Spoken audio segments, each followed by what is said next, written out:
Yes, I salute you all. Thanks for listening and thanks for watching. So basically today we are under criminal law, and the topic of emphasis that we are going to mostly discuss about, it is the theories of punishments or the purpose of criminal law. The purposes of criminal law or the theories of punishments basically. So as we look at criminal law, that's the law that is presided over by the state, or it is the law that is against the state, basically.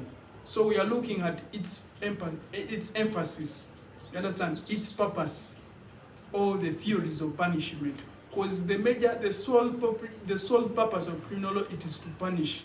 So we are going to look at the purposes or the theories of what? Punishments, basically. And the theories of punishments, basically what I can say, we have deterrent theory, the retributive theory, the educative theory, the education theory, and that is educative basically. So, and deterrent. So basically here what you have to bear in mind, all these theories are invested in the case of Dr. Jacob George versus the state of Kerala. That's where those theories, where the court held that criminal law has to be accompanied by theory. For you to punish someone, you must get a theory that you are in. You get, for you to punish someone, basically. So put that in mind. So I'll start with the deterrent theory. The deterrent theory, basically, it is there. Basically, the literal meaning of the word deter, it is to punish. So deterrent theory, it is its sole purpose, it is to punish, to make sure that someone is being what? Punished. But for you, as you're answering, or you're answering such a question of theory, for you, your explanation, sometimes it is not enough. You have to back up with relevant examples or the relevant authorities. You get? So basically here, the sole purpose of the deterrent theory, it is to punish. If you murdered someone, the punishment that you are given, it is in line for murder, basically. And there's a good case of, even it is a recent case of Uganda versus Kopriano Kasolo and others. Realize that these people were sentenced for murder. And the sole purpose of the judgment that was made by the presiding judge, it was to punish, to deter their behavior that they had done some time back. So that's a good case about the deterrent what? Theory.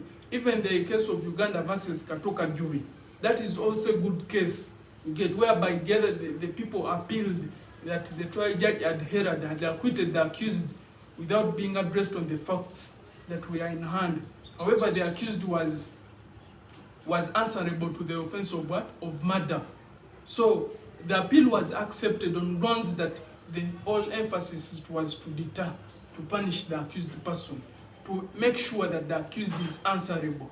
So that is the deterrent what? The deterrent theory. For it is there to do what? To punish. That is the sole purpose of that theory. So basically put that in mind and bear that in mind. Then we have what they call the retributive what? Theory.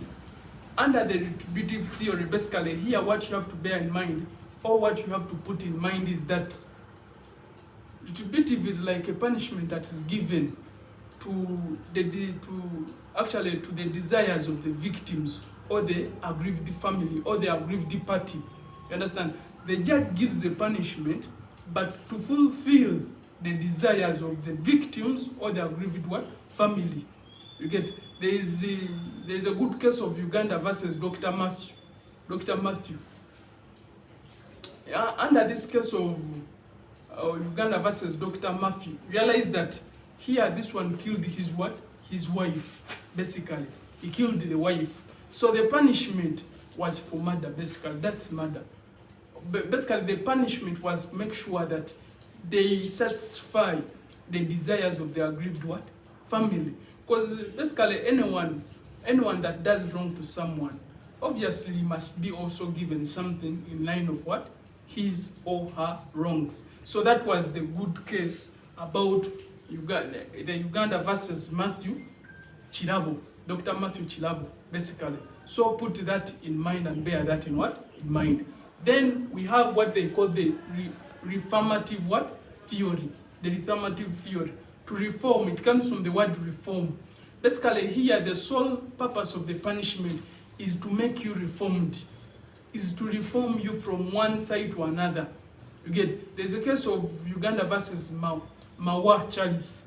That is a good case whereby the punishment was to reform the accused person. Realize that the accused person, he was sentenced on grounds that he had aggrieved the what? The family of the accused person. But I realized that the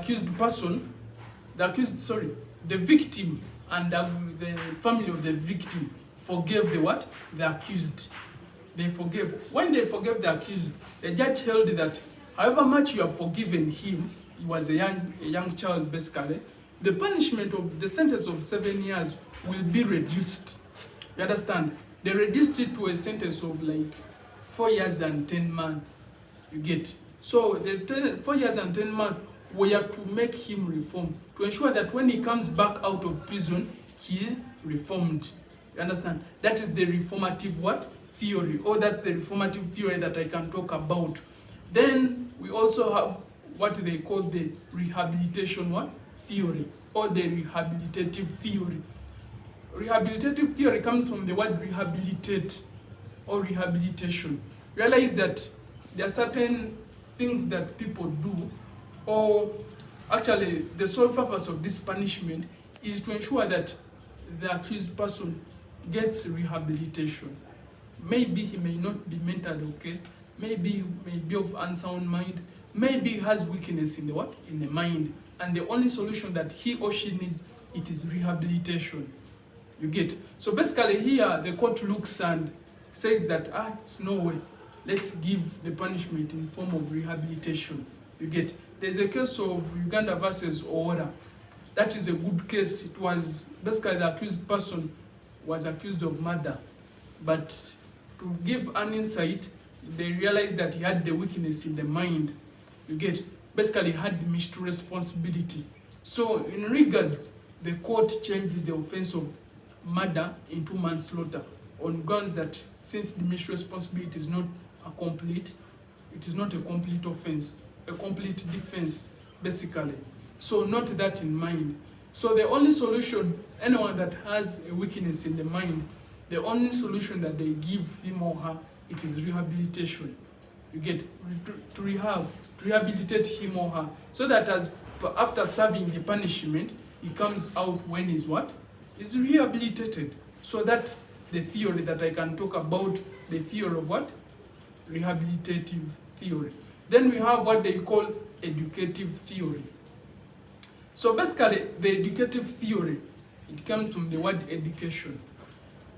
Education is basically, or the educative, basically it comes that to impute some knowledge in you.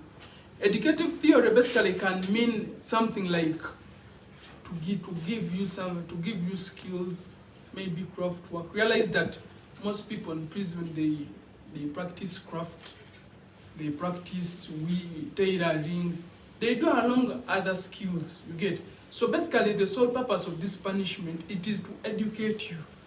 You understand? For example, community service. Sometimes realize that immorality in the community, it is the sole cause of what? Of crimes in the society. Realize that once that person gets some moral skills, realize that crimes will be what? At a low rate. So realize that sometimes the punishments that are awarded by the judges are there to educate someone. They are there to educate.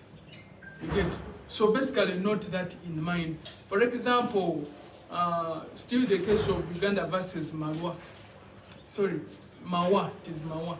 The Uganda versus Mao realized that the sole purpose of the punishment was to ensure that at least this accused party gets solely some of the analytical skills, or the skills of what? Someone of understanding, or someone of sound mind, someone that understands something solely. Realize that the theory, or the theory of punishment, or for you to punish someone, there must be at least something in that line that can groom him from one step to another. So there is also what they call the preventive theory. Preventive theory comes from the word prevention. You get? For you, actually, it is like preventive, putting a restraint on you not to do further what? Not to do further chaos in those regards.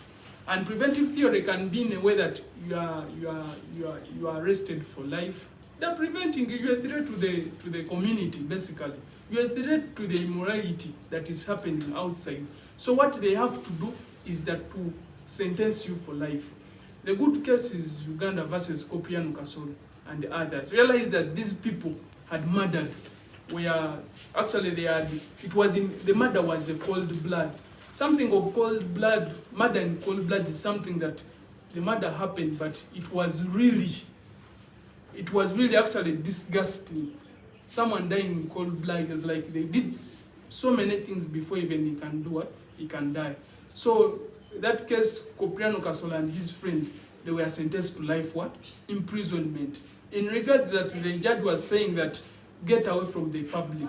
For you, we have put a restraint that don't come back to the what? To the public.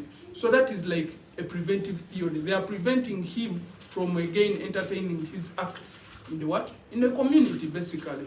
So those are some of the theories or the purposes of what? Of criminal law or the purposes of punishment, basically. For you to punish, there must be a purpose. That was stated in the case of Dr. Jacob George versus the state of what? Kerala. So basically, thank you for listening, and I wish you the best. Thank you.